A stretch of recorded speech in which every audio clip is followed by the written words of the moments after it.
যদি যত্ন করে রাখা যায় মানুষ কিংবা জিনিসপত্র যাই হোক, যে কোনো জিনিস যত্ন রাখলে অনেক ভালো থাকে। হ্যালো এভরিওয়ান, আসসালামু আলাইকুম। কেমন আছেন আপনারা?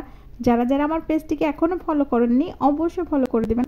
যাই হোক, আজকে আমি আর আম্মার একটা চুলা নষ্ট হয়ে গেছে, 10 বছর থেকে যত্নে রেখেছে। আম্মার জিনিস আসলে সব সময় খুবই ভালো থাকে, কিন্তু 10 বছর পর দেখছি আর হিট হচ্ছে না চুলার আর কি। তো আম্মা অনেক দিন থেকে বলছে মেকারের কাছে নিয়ে যাব, মেকারের কাছে গেলে দেখি ওর রোগ ভালো হয়ে যায়। তো আজকে আমি আম্মা যাচ্ছি, ব্যাংকেও যাব, একটু কাজ আছে, আর চুলাটা ভালো করব আর কিছু কেনাকাটা করব। তো আমি আর আম্মা বের হয়ে গেছি, এই যে এখন যাব। তো ভাবিটা আবার আমাদেরকে একটু মিষ্টি দিল, কারণ তার নাকি জামাই এসেছে তাই মিষ্টি মুখ করালো, বিদেশ থেকে এসেছে আর কি। আর আম্মা তো উঠে গেল ফাইনালি আগেই অটোতে। তারপর তো আমি পিছু পিছু উঠে পড়েছি, আমিও লেট করব কেন, আম্মা উঠেছে তারপর আমি উঠলাম, কারণ আমি ভিডিও ম্যান ছিলাম। তো যাই হোক, তারপর অটোতে করে চলে যাচ্ছি।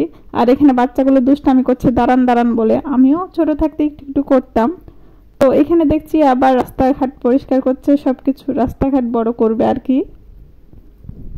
মাঝে মধ্যে ভয়েস ওভার করতে যে এত কষ্ট হয়, একসাথে অনেকগুলো কথা বলতে, আসলে আমি আর কথা বলতে কেন জানি পারি না।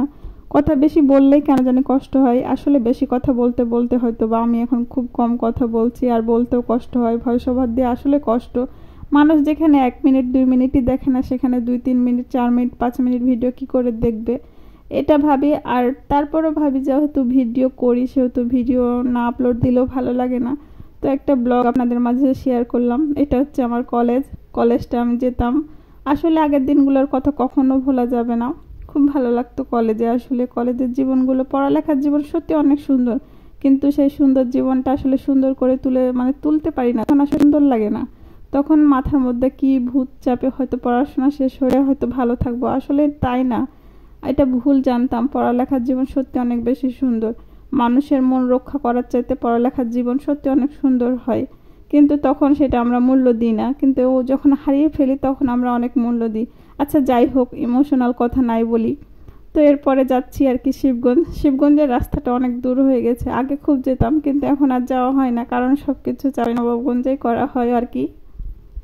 বাংলাদেশে মনে হয় এখন অটোর সংখ্যা অনেক বেশি। আসলে অটোর সার্ভিসটা অনেক ভালো, অটোতে চড়ে ঘুরতে ভালো লাগে, যে কোনো জায়গায় যেতে ভালো লাগে। কিন্তু সব সময় দেখি এখানে জ্যাম ওখানে জ্যাম, মানে অটো গাড়িগুলোই মনে হয় বেশি থাকে।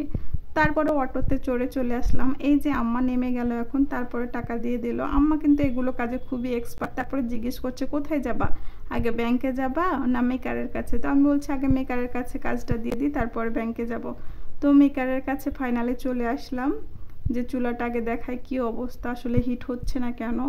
তো দেখলাম যে কয়েকজন বসে আছে, তো ওনাদেরকে দিলাম যে দেখেন তো কি সমস্যা। তেমন কোনো সমস্যা নেই আসলে, মানে এত পরিষ্কার করে রাখে, তারপরেও দেখছি যে ভিতরে একটু ময়লা হচ্ছে, তাছাড়া কোনো সমস্যা নাই। আর কতদিন বা চলবে, 10 বছর ধরে। আর এদিকে দেখি ছোট ভাইগুলো ফোন নিয়ে ব্যস্ত, সবাই এখন ফোন মনে হয় বেশি পছন্দ করে। তো এখানে দেখছি ভাইয়াটা খুললো, তো একটু কালো কালো ময়লা হয়ে গেছিলো, তেমন কোনো সমস্যা আসলে হয়নি। তো পরিষ্কার পরিচ্ছন্ন করে দিল। তারপরে যে হিট হচ্ছে সেটা দেখাচ্ছিল, আসলে সুন্দরভাবে ধরতে লাগছিল। তারপরে বাসায় চলে আসলাম, তারপরে পটল আর আমার পছন্দের ট্যাংরা মাছ দিয়ে ভাত খেতে শুরু করলাম, খুবই খিদে লেগেছিল। তো আজকের মতো এ পর্যন্ত, ভালো থাকবেন, সুস্থ থাকবেন, আল্লাহ হাফেজ, আসসালামু আলাইকুম।